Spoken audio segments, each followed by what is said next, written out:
Problem is they can only fly that plane in when the weather's great. So your first experience of Antarctica is a perfect day, and you land and you climb up and you think, wow, it's -7 degrees, clear sky. You think this ain't going to be so bad. Well, as good as it gets. So it's windy and it's cold as it is.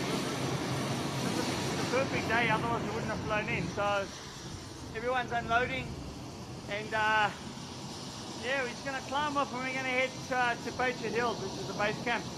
How far of a walk is that? It's about a mile. You can see it there behind the aircraft, yeah. Can we pee out here? No. Within hours, clouds roll in, winds start pumping, and you know actually you're in a very hostile part of the planet.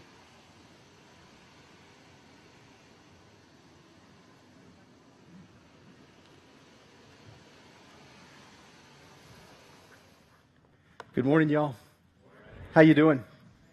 All right, we're in this middle of this series called Surrendered and Untamed. Third week of this series, and today we're talking about the wilderness. You know, every time we start out on a journey with God, we start with a lot of enthusiasm, excitement, and energy, and belief, and everything seems to be lining up, and we start out pretty good, just like they started here on this journey. Pretty good. You land, and the weather's clear, and it's as good as it's going to get. Doesn't take long, though, until things change, does it? I'm telling you, every time you have a dream, every time you pursue something you believe that God has called you to pursue, you will be tested. It will go like this. I'll be working from the sermon note card. If you have one of these, you can grab it and dive in with me. And here's the idea. Most of the time, the dream that God has placed on your heart will be tested. Most of the time, the dream that God has placed on your heart is going to be tested. So let's pray together. God, I pray right now for my friends that are gathered here that we'll hear clearly from you, that we'll learn what we need to learn today. We'll hear what we need to hear today to take our next steps in following you, whatever that is and wherever it leads us. God, help us just to trust you in the middle of times of testing, in the middle of the wilderness, sometimes when it seems like maybe it's tougher than we thought it would be. Help us just to trust you and to follow some principles we'll learn today, and to make it through the test, to make it to the other side, and to see the work that you want to do in us completed and brought all the way through to where you want it to be. We're grateful for the chance to worship today, God. Be strong among us in Jesus' name. Amen. All right, so I've been using the idea of Nehemiah, the story of Nehemiah from the Old Testament, as a backdrop for this idea of surrendered and untamed, of what it looks like to live as a follower of Jesus, for what it looks like to follow what you believe God has put in your heart. And it comes as a surprise to most of us that your dream, a dream that God has placed in your heart, might be tested, doesn't it? Because it seems like, in at least the American belief system, the way we follow Jesus, the way we believe Jesus sets things up, that if God calls you to it, He's going to make it all smooth and easy, right? That there won't be any testing, there won't be any opposition, and everybody will agree with you, right? In our imagination, isn't that the way you see it? That if it's God's will, that there will never be opposition. It's not always true. Most of the time, it will be tested. Now, sometimes it's smooth sailing.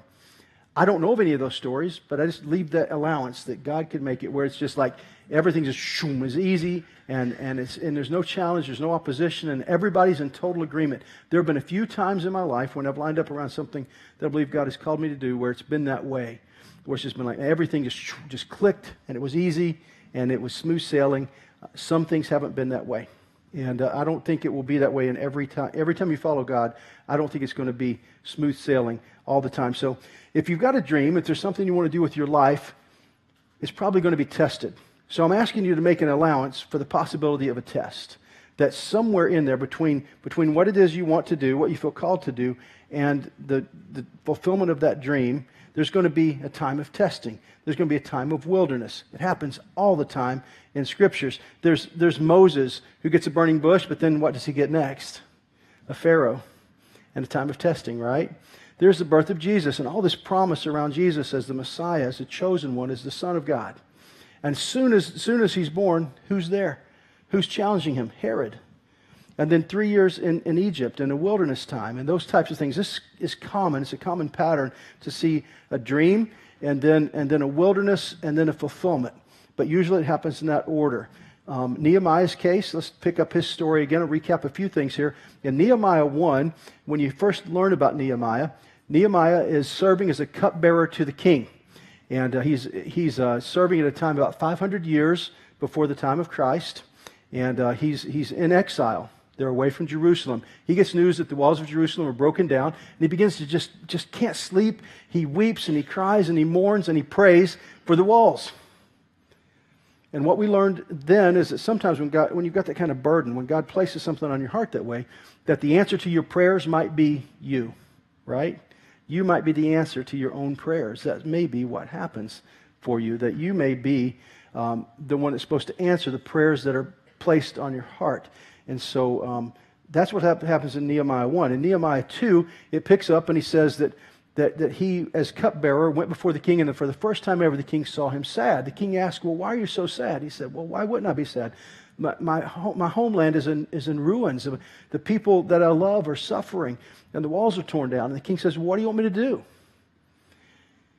And Nehemiah is bold. He just says, listen, I need letters to all the people between here and my homeland, to all those other rulers in that area to give me safe passage. And then I want you to give me a letter to the king of the forest to give me all the timbers that I need to rebuild the walls. He's pretty bold. He asks for a lot of stuff. And guess what? He gets it. So far, so good, right? It's pretty good, right? It looks like this is going to be smooth sailing. This is easy cheesy, baby. We're going to get this thing done. We're going to go back, rebuild the walls in Jerusalem. It's all going to be easy and no problem. And that's the way we believe it's supposed to be when you follow Jesus or when you do something He's called you to do. It should just be easy. There should never be any opposition. Everybody will agree with you. And what we do a lot of times is if anybody disagrees with us, we automatically assume it's not God's will anymore. Really? All right, so let's look at this. What happens to Nehemiah? In chapter 3, he gives kind of a remembrance of all the people who built different sections of the wall. And he went from tower to tower, or from gate to gate, and he kind of lays it out. Well, from this gate to this gate, this group of people built from this gate to this gate. And there's like the fish gate and the dung gate. Yeah, there's all these different gates that they chronicle in there, and these different groups of people built into these different gates and what they were doing. And things, again, they're going pretty good. They've had a good start. There was a little bit of a warning in chapter 3. In chapter 3, it goes kind of like this, that it's gone well. No, I'm actually sorry. It's the end of chapter 2. Nehemiah had gone back to Jerusalem, been sent back. He had surveyed the walls, began to think about the plan. He reveals the plan to some city leaders, and they said this to them, come, let's rebuild the wall. So they began the good work. But, there's always a big but. But, when Sanballat, Tobiah, and Geshem, the Arab, heard our plan, they scoffed contemptuously. What are you doing rebelling against the king like this, they asked. But I replied, the God of heavens will help us succeed. We are His servants, and we'll start rebuilding this wall. But you have no stake in Jerusalem. So, he just gets started. As soon as he gets started, they begin this work. He starts to get a little news. There's some people that are opposed to his plan, opposed to the work that's being done. Now, let me ask you a question. Is it still God's will for Nehemiah to rebuild the wall? Yes or no? Yes or no? There were people opposed to him, yes or no? There were people voting against him, yes or no? Yes or no? In your life, if God has called you to something great, He's called you to do something with your life. And I will warn you, the bigger the thing is He calls you to do, the more likely there is to be opposition. And the more likely the opposition is going to be noisy and politically astute and maybe even politically powerful. You just need to plan on it, okay? And if you plan on it, it doesn't happen, then good. That's great, man. You've got a plan. You don't need to use it. You're fine. You keep moving. That's excellent. But most of us, most of the time, are going to get opposition. Here's the challenge for many of you. You started a while back doing something you felt called to. You felt like God had called you to do something. And you hit a little bit of opposition, and what did you do? You quit. And you're frustrated, and you're miserable, and you're upset. That's not God's deal. That's yours.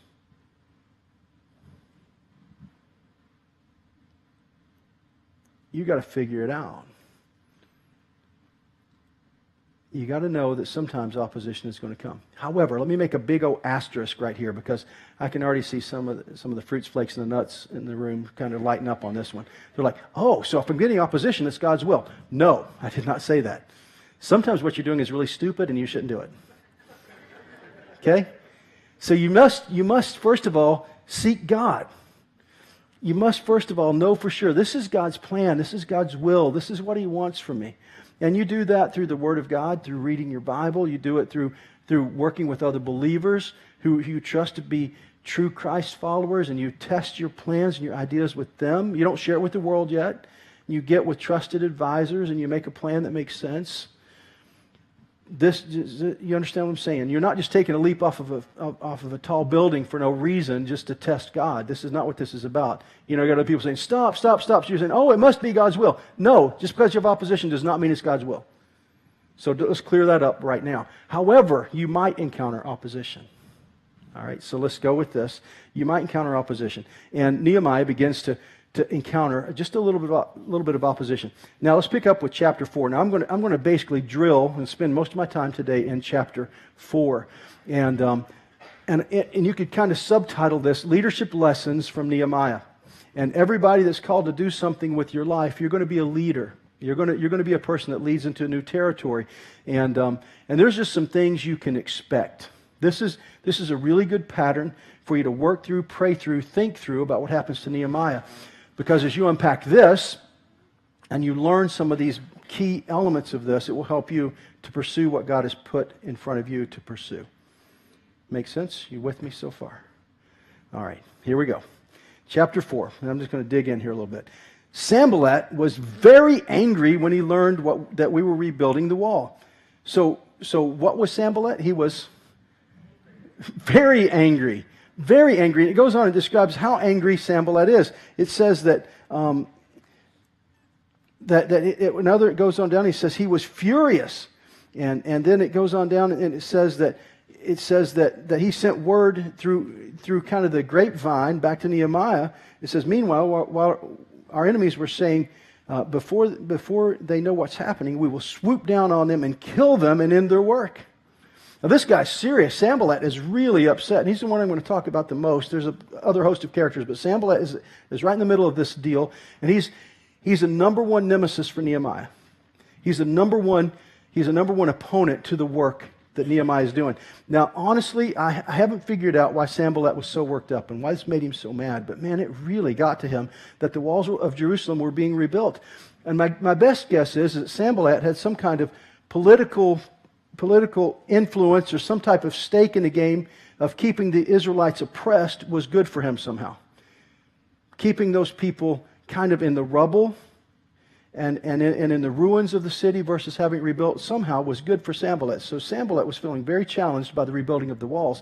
So challenged that he's sending death threats to Nehemiah. Now, let me ask you this. Let's say that you move out on a dream that God has put in front of you, and you hit this type of challenge. And somebody gives you a death threat. Is it still God's will or not? Yes or no? Even if you get a death threat. They send you a threatening letter. You get a letter from their attorney. Cease and desist. I'm serious. This happens. In pursuing God's will, this can happen. It can happen to you where people will try to shut you down. But remember, just because somebody opposes you doesn't mean it's God's will either. So be careful. If you're pursuing God's will, you might be tested. All right? So let's go on and see what happens. He was very angry. He flew into a rage and mocked the Jews, saying in front of his friends and the Samaritan army officers, "What does this bunch of poor, feeble Jews think they are doing?" You ever been called something like that? Poor, feeble, lame-brained. You don't have no degree. You ain't got no skills. You can't do it. You're certainly not called. There's no way it could be you. That's what he's saying. He said, you guys are such weaklings, feeble Jews. You can't do this. Do they think they can build the wall in a day if they offer enough sacrifices? Look at those charred stones they're piling out of the rubbish and using again. Tobiah the Ammonite, who was standing beside him, remarked, "That stone wall would collapse if even a fox walked along the top of it." So a little bitty red fox walking along the top of it just crushed the whole wall. So they're making fun of them. They're mocking them. All right, let's go through this. You feel very called. You're in the middle of rebuilding whatever wall it is God has called you to do. And some scoffers and mockers come along and start making fun of you. Say, man, you don't have any skills. You don't have a degree. You're not educated. You can't do that. You're no good. The stuff you're building from is worthless. It's all going to fall down anyway. If it's tested at all, Liberty Fox runs across the top of your wall, it's going to fall over. God's will, not God's will. For you, should you keep building or stop?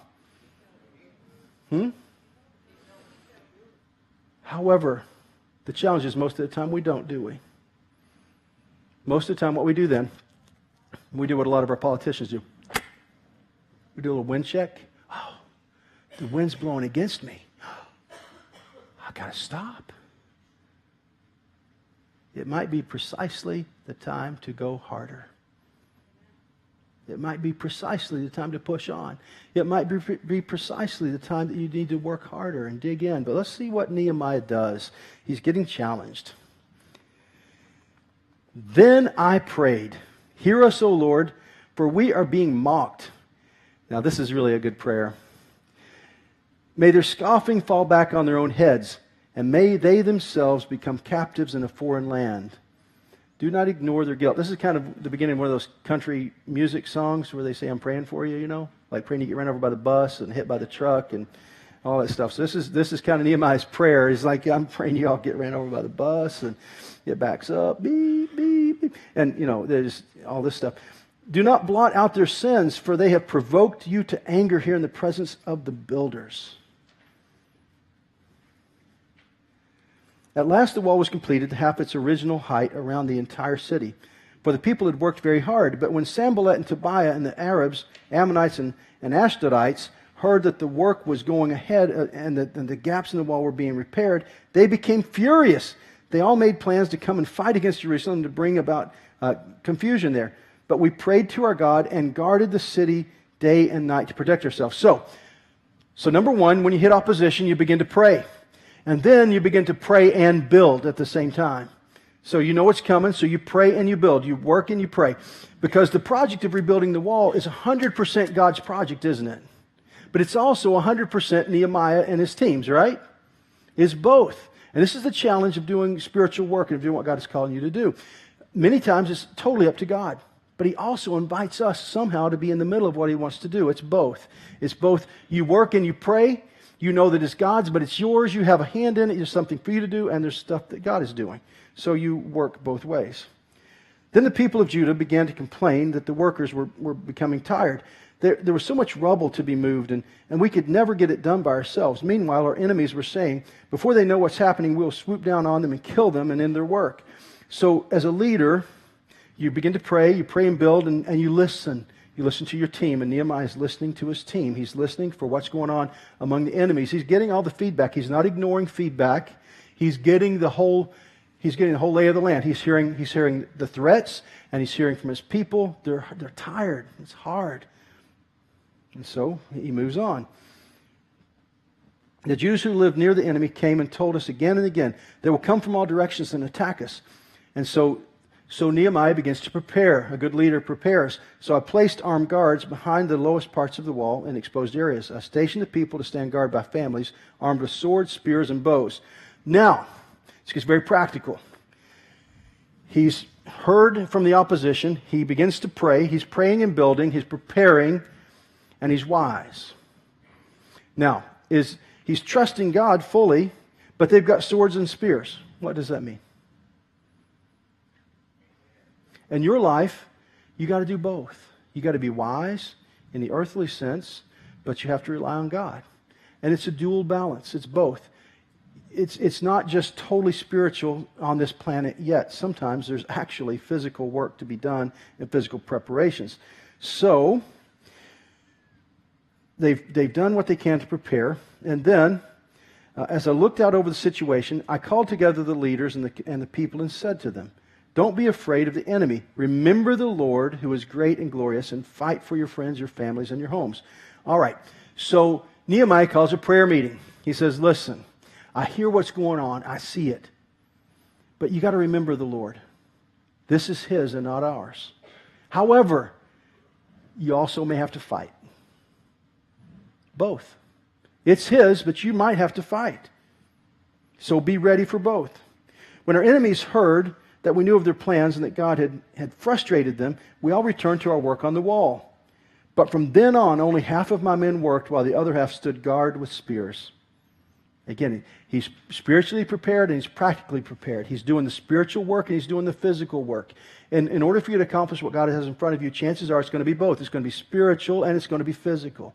There's work to do on both sides. And that's the way it goes. So these guys begin to multitask. All the builders had a sword belted to their side. The trumpeter stayed with me to sound the alarm. And it says that these guys worked with a tool in one hand and their spear or the sword in the other hand. So it's very practical what's going on. This is an intense time of rebuilding. It's a rebuilding with opposition. Let me ask you this. If a time of opposition came to something great that you feel like God has called you to do, would you continue to build? Has your history in your life been that you continue to build even when opposition comes? Or do you give up and quit and go home? Do you automatically assume that when somebody is opposed to you, that it's not God's will anymore? I bet you do. Because that's how we've trained Christians in America. It's just not true. It's just not true. Sometimes, and I'm not telling you to be militant or mean or anything like that, but stay humble, stay in God's hands, and keep building. Keep working. Don't grow weary in well-doing. Don't stop. Just because there are people that are opposed to you does not mean that you're not in God's will.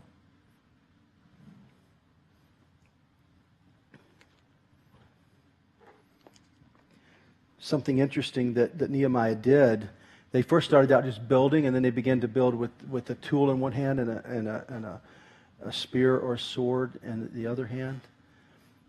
It's called a tactical shift. As leaders, if you're going to lead something, you're going to do something, there are times when you meet the enemy and they change their tactics, you got to change yours.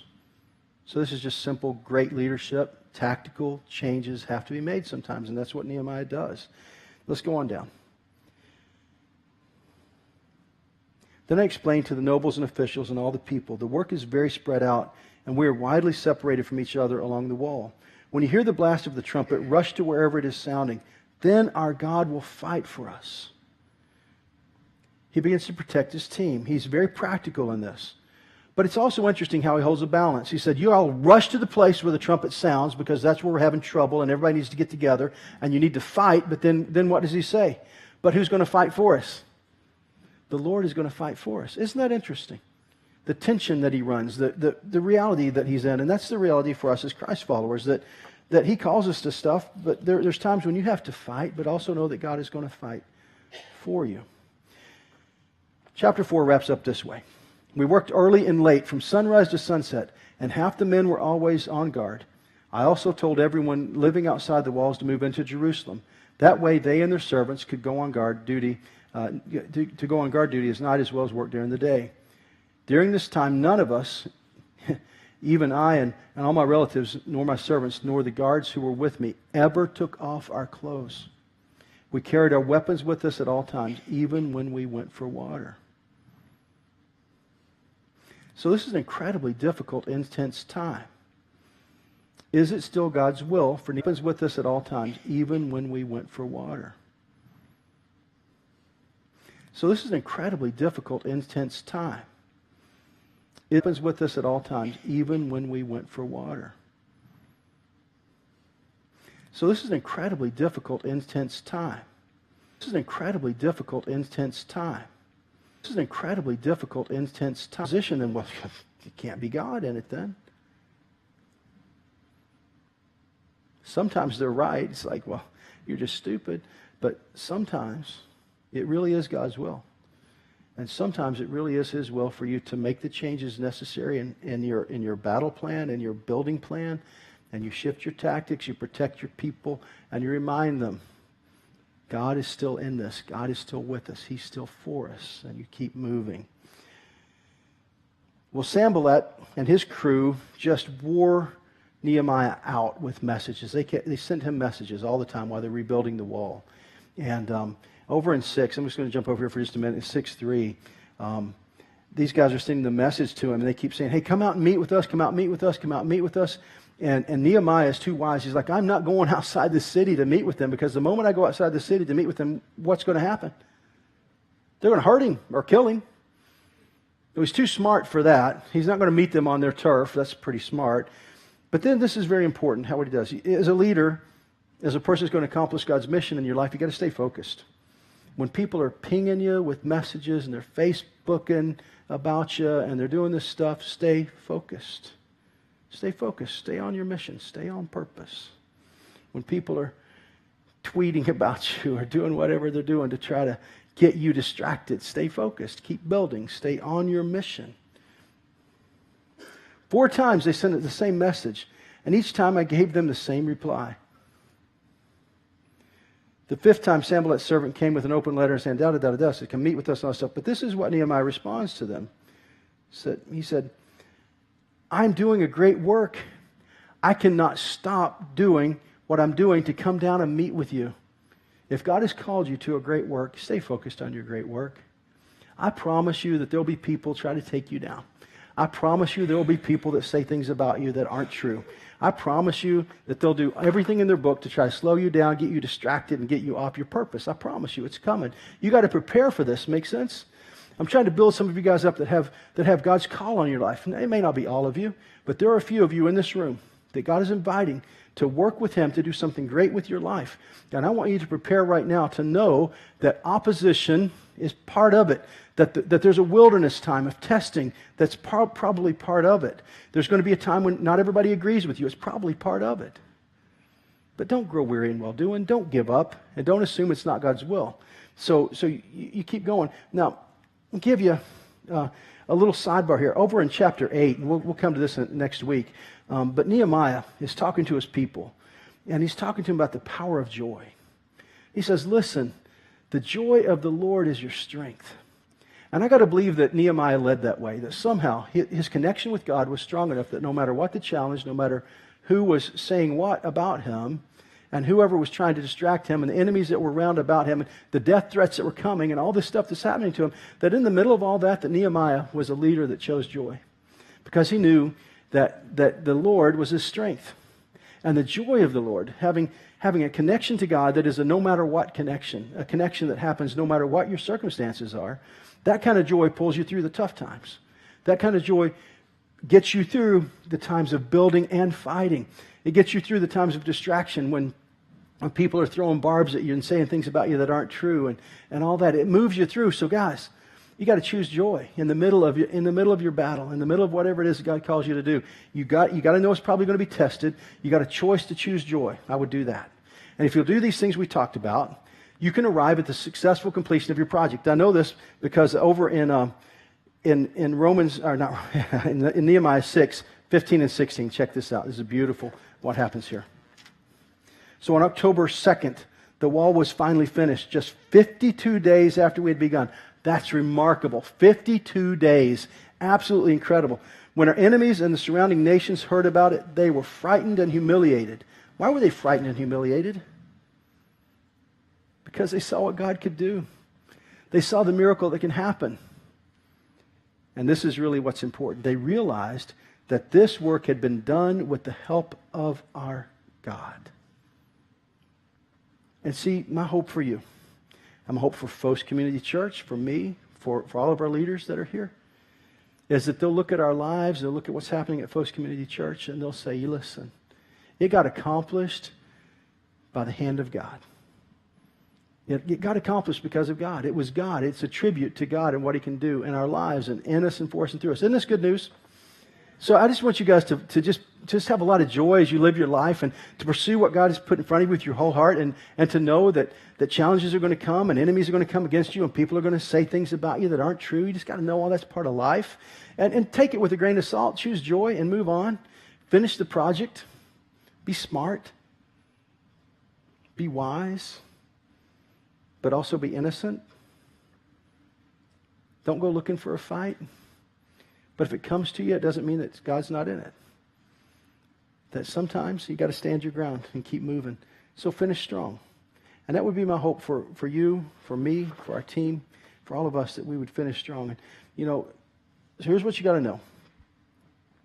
That if you have a dream from God, something He's called you to do, it's probably going to be tested.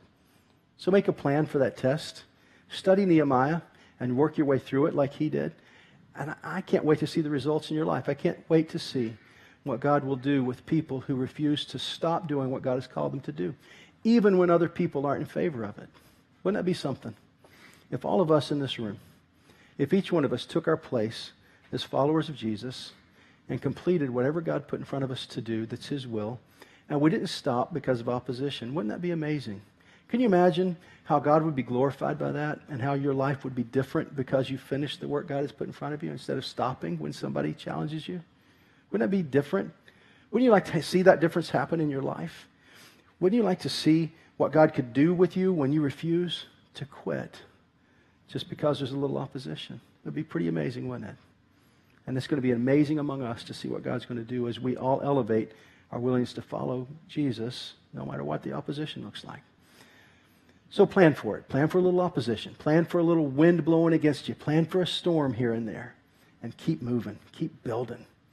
Keep having joy. Keep serving Jesus. It'll be a good thing.